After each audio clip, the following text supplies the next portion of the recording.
우리 옆 사람 인사 한번 할까요? 오늘도 은혜 많이 받으세요.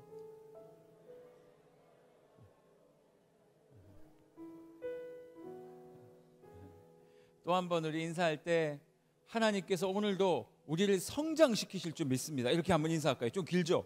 하나님께서 오늘도 우리를 성장시키실 줄 믿습니다. 네. 이거 하라 그러니까 전부 다 와 이러시는데 맞아요. 우리가 하나님 앞에 기도하고 말씀 듣고 찬양할 때 우리의 영혼이 성장할 줄로 믿습니다. 우리 같이 한번 축복했으면 좋겠는데요. 당신은 하나님의 언약 안에 있는 축복의 통로. 당신은 하나님의 언약 안에 있는 언약 안에 있는 축복의 통로. 당신을 통하여서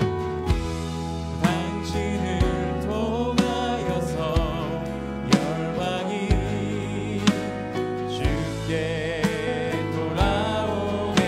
한 번 더 당신은 하나님의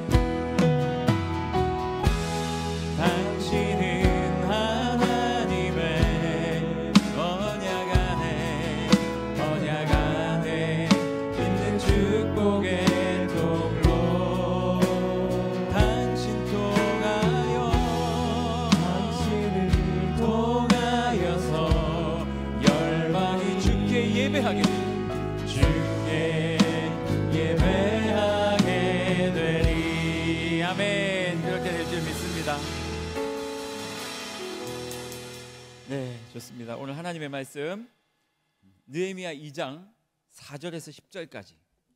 느헤미야 2장, 느헤미야 2장에서 넘어가질 못하죠. 느헤미야 2장 4절에서 10절 말씀 저와 함께 교독하도록 하겠습니다. 제가 먼저 읽을게요. 느헤미야 2장 4절에서 10절 제가 먼저 읽겠습니다. 왕이 내게 이르시되 그러면 내가 무엇을 원하느냐 하시기로 내가 곧 하늘에 하나님께 묵도하고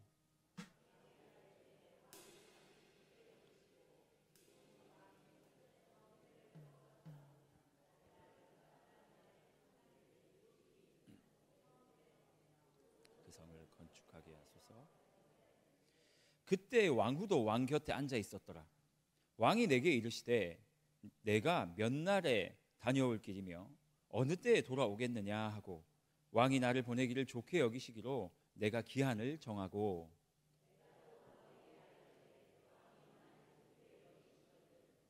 서쪽 총독들에게 내리시는 조서를 내게 주시오.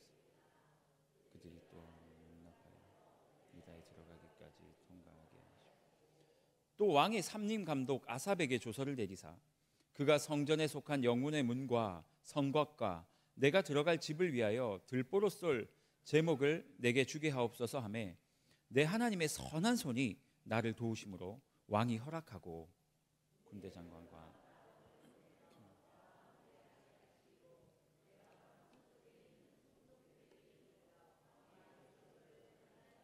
같이요 호론 사람 산발랏과 종이었던 암몬 사람 도비아가 이스라엘 자손을 흥황하게 하려는 사람이 왔다 함을 듣고 심히 근심하더라. 아멘. 오늘은 형통한 자의 삶이라는 말씀 제목으로 제가 한번 가져와 봤습니다. 여러분 질문 한번 해볼까요? 지난주에 형통이라는 게 무슨 뜻이라고 했습니까? 혹시 기억나시는 분 계세요? 형통. 뭐 형님의 통이 크면 형통입니까?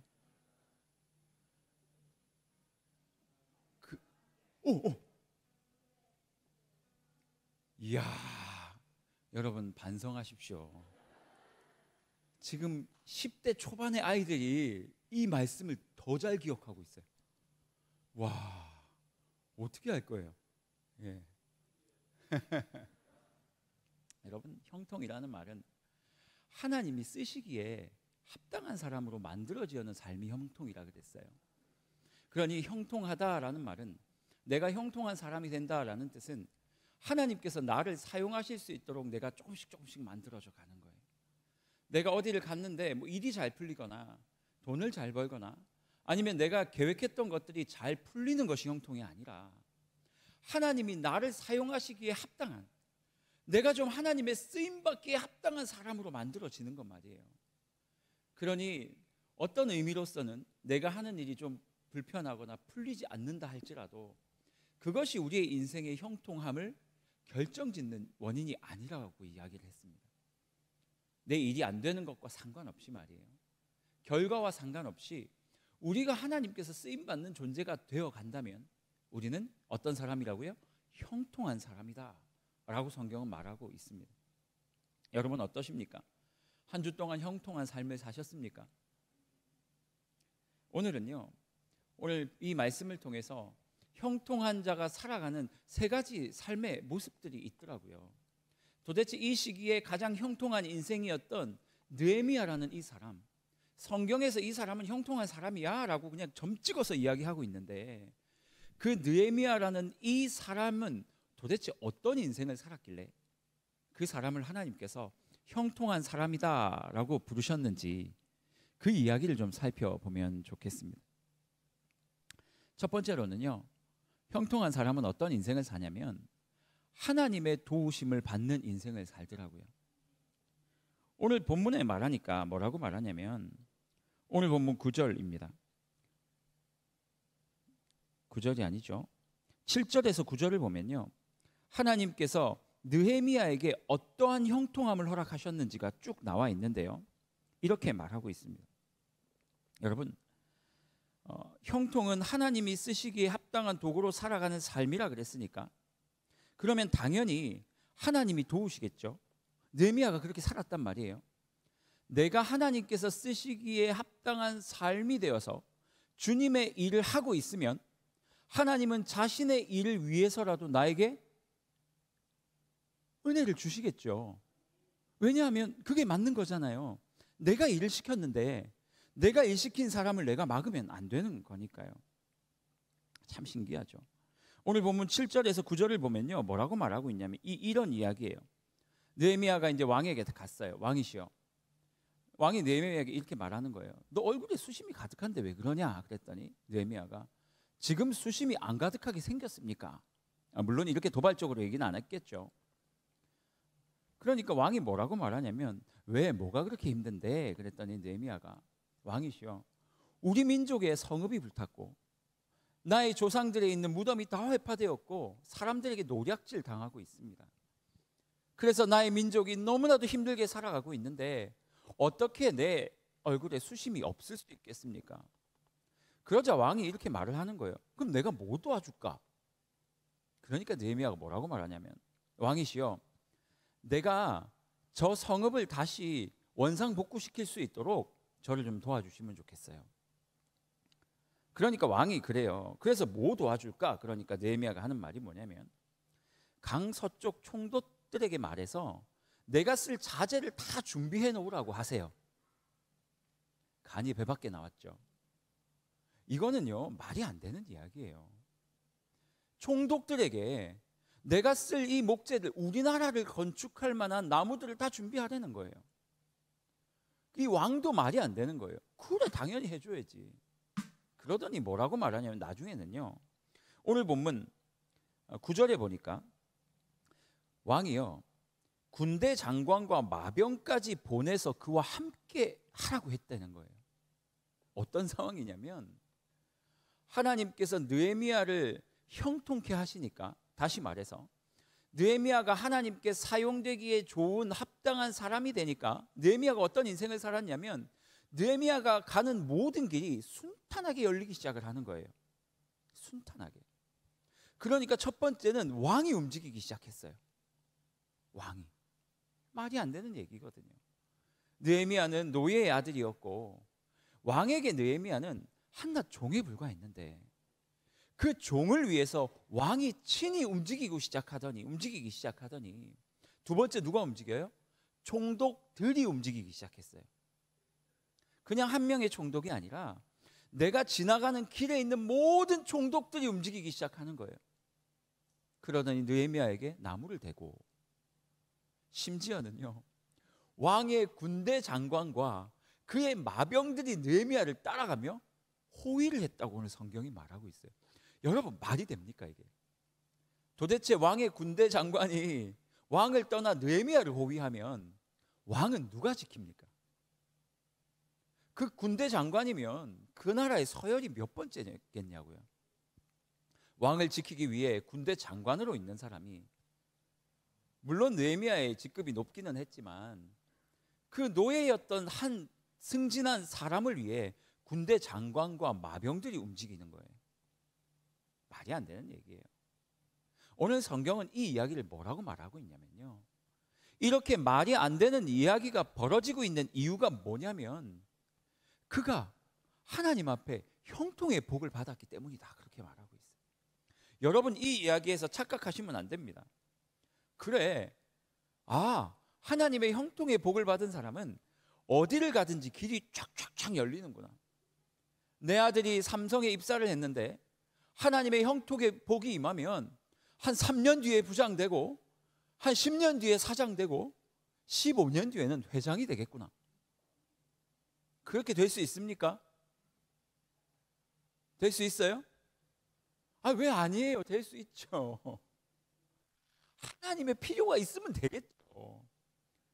하지만 이 형통이라는 단어를 내가 원하는 목표와 내가 가지길 원하는 그것들을 취하기 위해서 하나님의 형통을 차용해 오는 게 아니라니까요. 이 형통이라는 단어는요, 철저하게 하나님의 일을 위해서 나에게 주어지는 복이에요. 이 말이 이해가 되세요? 하나님의 일을 위해서 나에게 주어지는 복이 형통이라니까요. 그러니 이 세상을 살아가기 위해서 필요한 것들을 하나님께 구할 때 나에게 형통을 주시옵소서, 이 기도가 내 욕심과 내가 원하는 것을 내놔라, 그것을 얻는 게 형통이 아니라 하나님의 일을 위하여 그 자리에 필요하다면 사장이 아니라 회장이 아니라 뭐 할까요? 뭐 대단한 기업 뭐 있어요? 마이크로소프트요? 모르겠어요. 그것이 하나님께서 원하시는 길이고 그것이 필요하다면 하나님께서 그 길을 내시겠죠. 그런데 자꾸 우리의 문제는 뭐냐면 우리가 원하는 것을 얻기 위해 하나님의 형통을 차용하려고 하니까 하나님이 주시겠냐고요. 여러분, 착각하면 안 돼요. 우리의 인생은요, 하나님을 위해 있는 존재들이에요. 그러니 그분의 일을 위해서 가면 그 길이 형통이에요. 내가 원하는 높은 자리에 가기 위한 것이 형통이라고 정의를 해버리면 이것은 우리 일의 결과에 의해서 형통이 주어지고 안 주어지고가 결정나는 거잖아요. 성경은 그렇게 말하지 않아요. 내 인생이 좀 꼬이더라도, 지금 당장 좀 어렵더라도 하나님 앞에서 내 인생이 이끌림 받고 있다면 그 인생을 형통한 인생이다라고 말하는 거예요. 요셉을 살펴보세요. 그의 인생은요, 어릴 때부터 형들에게 무시당했고요, 나중에는 급기야 자기의 형들에 의해서 죽임을 당할 뻔했던 사람이었어요. 하나님이 그를 살리지 않았으면 그럼 죽었어요. 창세기 한번 읽어보세요. 오늘 집에 가서. 형들이 요셉을 구덩이에 던졌는데요, 보통 그 시대의 구덩이들은 비가 오면 물이 차 있고 그 물이 빠질 곳이 없기 때문에 그가 던져지면 그 물에 빠져서 죽는 게 맞아요. 그런데 마침 요셉이 던져져 있는 그 물은 말라 있었어요. 성경을 가만히 읽다 보면 요셉의 인생은 철저히 망해가고 있었는데 하나님이 그때마다 마침내 그때마다 말이 안 되는 인도함을 벌이셨어요. 구덩이에 빠졌는데 물이 없어요. 그래서 살았어요. 구덩이에 빠져 있는데 하필이면 미디안 상인들이 지나가다 그를 발견해요. 말이 되냐고요. 그 광야에서 이 상인들이 하루 이틀만 늦게 왔어도 요셉은 죽은 거예요. 그런데 어떻게 마침내 구덩이에 빠지자마자 그 상인들이 지나가다 그를 발견하고, 여러분은 형통하면 무슨 생각을 하냐면 상인들이 그를 발견했구나를 형통으로 생각할지 모르겠지만 성경은 뭐라고 말하냐면 그가 구덩이에 빠진 것조차도, 그가 애굽에 팔려간 것조차도 이 플러스와 마이너스를 전부 합쳐서 형통이라고 성경은 말하고 있는 거예요. 우리가 대학을 떨어져도, 일이 좀 꼬여서 잘 안 돼도, 교회 왔는데 내 마음이 좀 상해도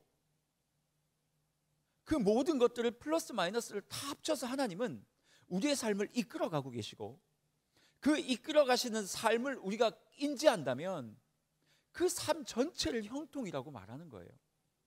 플러스 마이너스 때문이 아니라 살아계신 하나님께서 내 인생의 플러스와 마이너스를 주관하고 계시니 그것 자체가 전부 합쳐져서 형통이라고 말하고 있는 거예요. 여러분, 우리의 개념을 바꿔야 돼요. 사랑하는 여러분, 하나님께서 그 인생에게 플러스도 주시지만 마이너스도 주신다고요. 이 플러스와 마이너스의 인생을 통해 하나님께서 우리에게 기대하시는 게 뭘까요? 잘 되고 못 되고 이게 아니고요.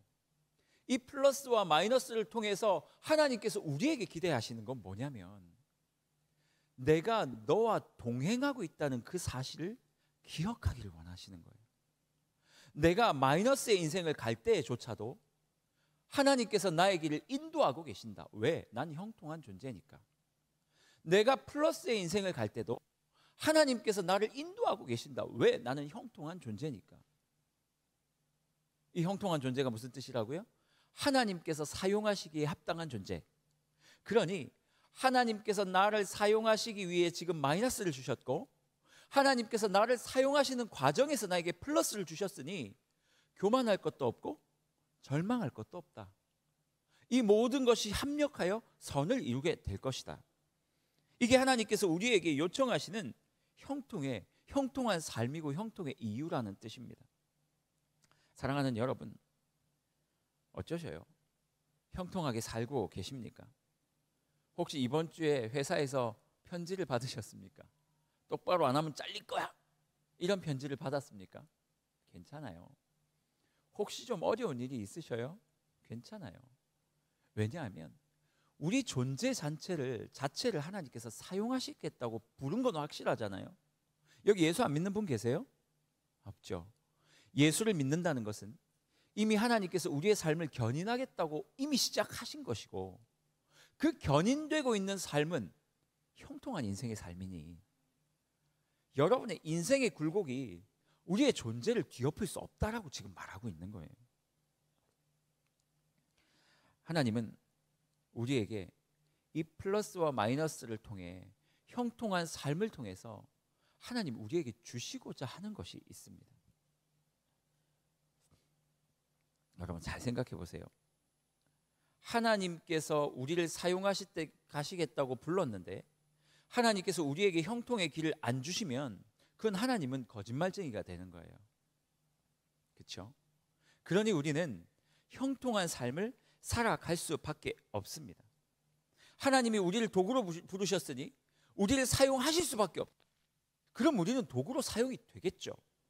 그러면 그 도구가 누릴 수 있는 기쁨은 뭔지 아세요? 돈 많이 벌어서 누리는 기쁨이 아니고요. 하나님께 사용받는 그 기쁨을 누리는 거예요.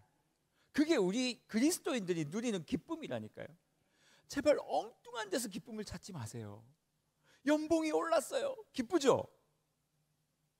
기쁜데 어떻게 하지? 기쁘세요. 기쁜 건 맞아요. 좋죠.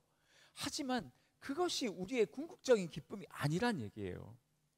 연봉이 오르면 왜 기뻐야 되는 줄 아세요? 하나님, 연봉이 올랐는데 말이에요. 생각지도 않았던 내 인생에 갑자기 부가 찾아왔어요.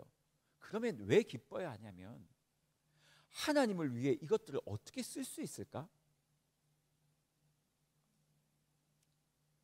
막 이것을 통해서 자신을 드러내는 거 말고요.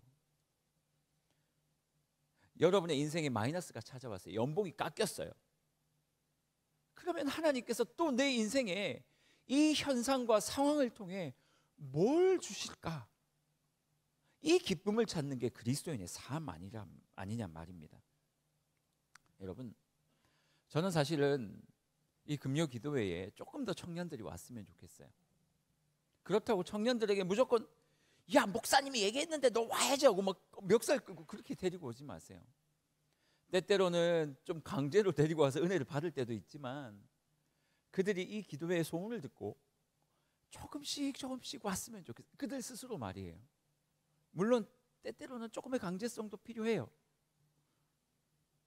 제가 청년들에게 이렇게 물었어요.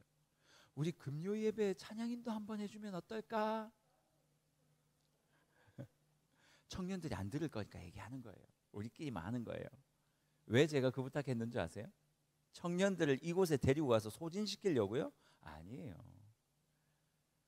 그들이 이곳에 한번 와서 같이 뜨거운 기도의 뜨거움을 경험해서 그들이 한 번이라도 기도하게 하고, 사실은 제가 작전이 있는 거거든요. 청년들한테 절대 얘기하지 마세요. 이 작전이 알려지면 안 돼요. 큰일 납니다. 여러분, 그들이 이곳에 나와 하나님 앞에 기도하면 하나님께서 그들의 삶을 이끌어 가실 것이고, 그 안에서 그들이 기쁨을 누리게 해주고 싶은 거예요. 그러면 하나님께서 그들의 길을 열어주실 거예요. 내 길을 열기 위해서 하나님이 필요하다가 아니라, 그들이 젊은 날에 우리 젊은 아이들이, 어린 아이들이 하나님께서 내 삶에 역사하시는 것들을 경험하는 이 연습을 통해서 하나님과 동행하는 법을 깨닫는 거예요. 한 십수년도 더 됐겠네요. 한 20년 전인가 이제 에스라라는 학교를 다니고 있을 때, 이제 공납금 너무 오랜 옛날 이야기죠. 학비를 내야 되는데 저는 하나님께 기도를 했어요. 하나님, 정확한 날짜는 기억 안 나는데 예를 들어 24일이라고 해봐요. 24일 5시까지 학비가 들어와야 제가 낼 수 있습니다. 그래서 하나님께 기도를 했어요. 24일 한 4시쯤 가서 또 기도했어요. 하나님, 1시간 남았습니다. 제가 약간 곤조가 있나 봐요. 하나님 아시죠? 저는 절대 대출 받아서 학교 안 다닙니다. 제가 학교 안 가면 하나님 손해예요. 아시죠? 제가 간다고 했어요? 아니잖아요. 하나님께서 갑자기 저를 부르셨어요. 갈 수밖에 없게 만들어 넣으셨잖아요. 그러니 학비 안 주시면 저는 깨끗하게 이 길 안 갈 거니까 저는 편해 좋고, 하나님은 인재를 놓치셨네. 혼자 하나님께 그렇게 기도했어요. 4시 50분에 어떤 일이 일어났는 줄 아세요? 띠르르르 전화가 와서, 전도사님을 위해서 제가 학비를 입금했습니다. 그랬으면 얼마나 좋았을까요? 하나님, 50분입니다. 55분이에요. 그리고 5시간 넘겼어요. 그래서 제가 학교에 전화했죠. 곤조가 있잖아요. 하나님께 기도했거든요. 하나님, 저는 안 갑니다. 그러면 딱 전화해서 제가 학교에 얘기했어요. 그냥 딱 전화해가지고, 좀 천천히 낼 수 있을까요? 그러고 나서 학비를 못 냈죠. 그리고 나서 학교에서 알겠다고 얘기를 했고, 그때가 명절이었던 기억이 나요. 명절에 부산 갔다가 서울에서 이제 그때 찬양을 하고 있었어요. 제가 찬양 간사로 대학부에서 1년밖에 안 된, 정확하게 말하면 6개월 정도 됐겠네요. 찬양을 이제 명절을 지내고 교회에 와서 찬양 인도를 했는데 갑자기 사무실에서 저를 오래요. 그래서 갑자기 봉투를 하나 딱 내미는 거예요. 그 봉투를 받았더니 거기 뭐라고 써 있냐면, 찬양 인도하는, 그때는 간사였으니까 간사님께 드립니다. 참, 이 인생이 봉투를 딱 잡아보면 알잖아요, 여러분. 너무 세속적이게 보이세요? 딱 잡았죠. 그러고 나서 이 포켓 주머니 안주머니에 딱 넣고 하루 종일 사역을 했어요. 기억을 못했어요. 그리고 나서 이제 다 사역을 마치고 이제 편안해진 마음으로 이제 화장실에 들어갔어요. 그래서 이렇게 앉아가지고 너무 더러운 얘기를 죄송합니다. 하루의 사역을 마치고 그 하루 중에 가장 편안한 마음으로 가만히 앉아 있는데 갑자기 그 봉투가 생각이 난 거예요. 그래서 딱 꺼내봤는데 뭐 한 20만 원 정도 들은 것 같아요. 그래서 너무 감사하죠. 그래서 봉투를 딱 열었더니 생각보다 공이 많아요. 딱 봤더니 그 봉투 안에 300만 원이 수표가 딱 들어있는 거예요. 여러분, 이 이야기를 듣고 역시 하나님께서 전사님에게, 저에게, 목사님을 형통케 하셨군요. 그래서 300만 원, 그때 학비가 딱 그랬거든요. 그래서 하나님이 학비를 주셨어요. 할렐루야. 그것도 감사한 일이에요. 하나님께서 왜 시간을 넘겨가지고, 제가 그때부터 우리 하나님을 좀 얄미운 하나님이라고 부르거든요. 얄밉잖아요. 24일 되기 전에 주면 얼마나 좋아요. 이왕 주실 거면. 근데 시간 넘길 거 다 넘기고, 초조하게 할 거 다 초조하게 하고, 거의 자포자기 상태에서 뒤늦게 주시는 건 도대체 뭐냐고요. 여러분, 형통이라는 것은 저의 학비 300만 원이 해결돼서 그게 형통이 아니에요. 뭐가 형통이냐면 그것을 해결함으로 말미암아 진규야, 내가 너와 함께 동행하고 있다는 이 사실을 기억해라. 그 300만 원이 문제가 아니고 학비 그 결과와 벌어진 일이 문제가 아니고요. 하나님께서 너의 기도를 듣고 있고 내가 너를 쓰겠다고 결정한 거를 나는 놓지 않았다는 거예요. 그러니 어쨌든 너를 내가 강제적으로라도 끌고 가겠다라는 거죠. 그 이후에도요, 저의 학비의 형통함은 날마다 있었어요. 때가 되고 시가 되면 학비의 형통함이 막 하늘에서 뚝뚝 떨어졌습니까? 아니에요. 저희 어머니 금팔찌 팔아가지고 학비 대시고. 여러분, 사실 뭐 하나도 안 멋있죠. 아, 저 목사가 능력이 없나 보다. 기도하면 위에서 돈이 떨어져야 되는데 기도했는데 안 떨어지더라고요.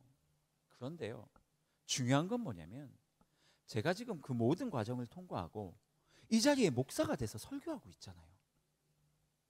그 순간순간을 넘어가게 하신 것이 형통이 아니라 저를 사용하겠다고 하나님께서 모든 것들을 훈련시키시고 저와 함께 동행하셔서 어찌됐든 플러스 마이너스를 경험하며 지금 이 자리에 서 있게 된 거, 이게 형통이라니까요.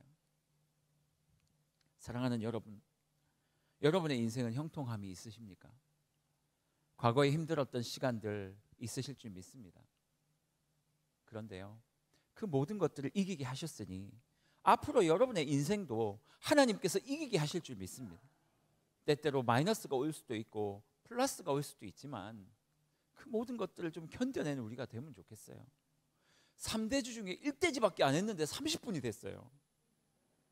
제가 왜 이러죠? 오늘 끝내야 될 것 같아요. 2개는 다음 주에 해요. 그렇죠? 시간 많은데 뭐. 그렇죠?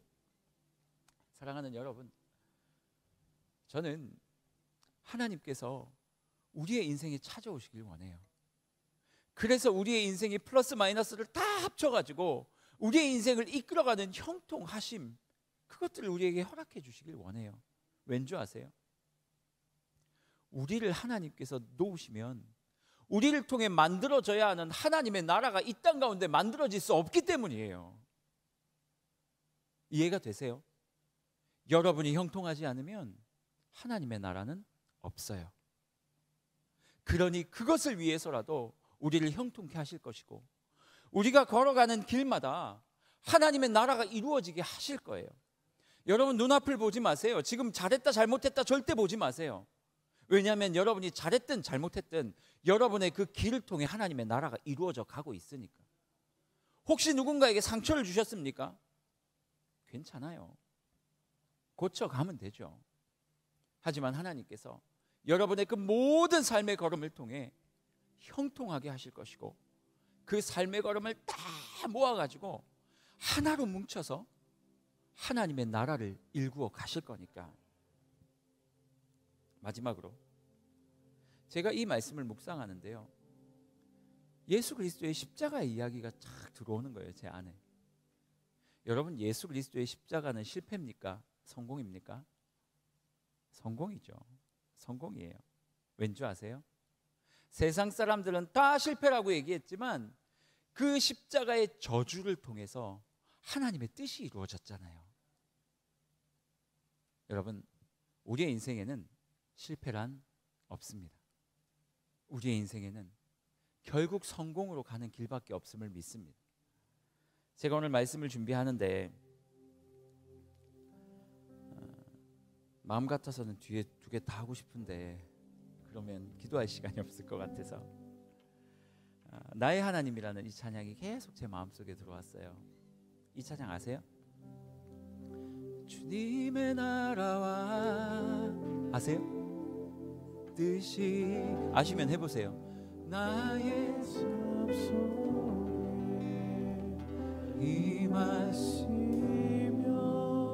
주님 알기를 주만 보기를 소망해. 그 다음 다음 가사가 뭐예요?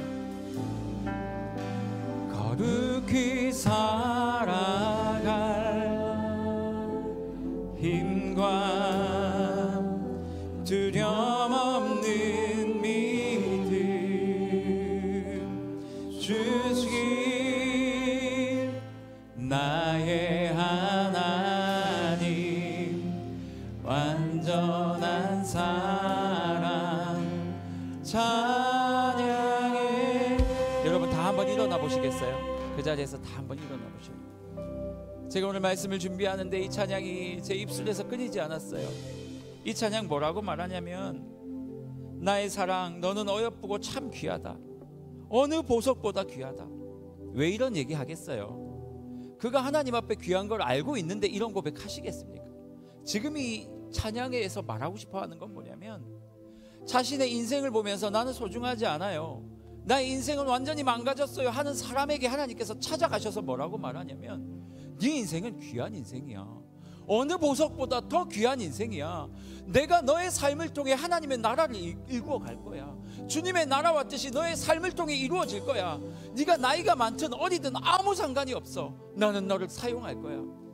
사랑의 하나님, 사랑의 여러분, 이 찬양을 부르면서 여러분의 모든 마이너스였던 인생, 플러스였던 인생을 하나님 앞에 다 올려드리고, 하나님 앞에 하나님 여전히 나의 삶을 사용해 달라고 그런 마음을 간절히 담아서 우리 후렴 한번 찬양할까요? 주님의 나라와 뜻이 나의 삶 속에 임하시며, 주님의 나라와 주님의 나라와 뜻이 나의 삶 속에 임하시며,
주의 사랑, 이 사랑은 결코 변치 않아. 모든 계절 돌보 푸른 마르고 꽃은 시드나 주의 말씀은 신실해. 실수가 없으신 주만 바라라. 주님의 나라와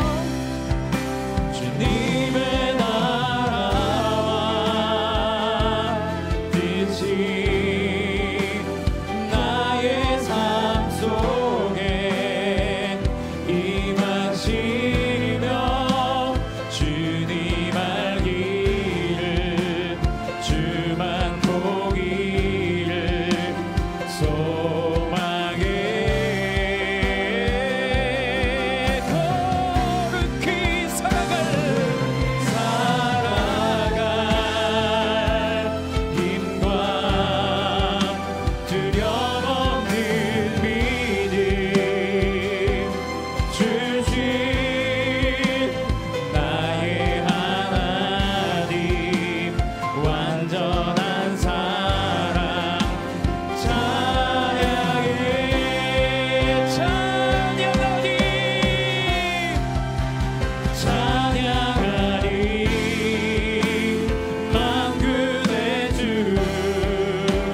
주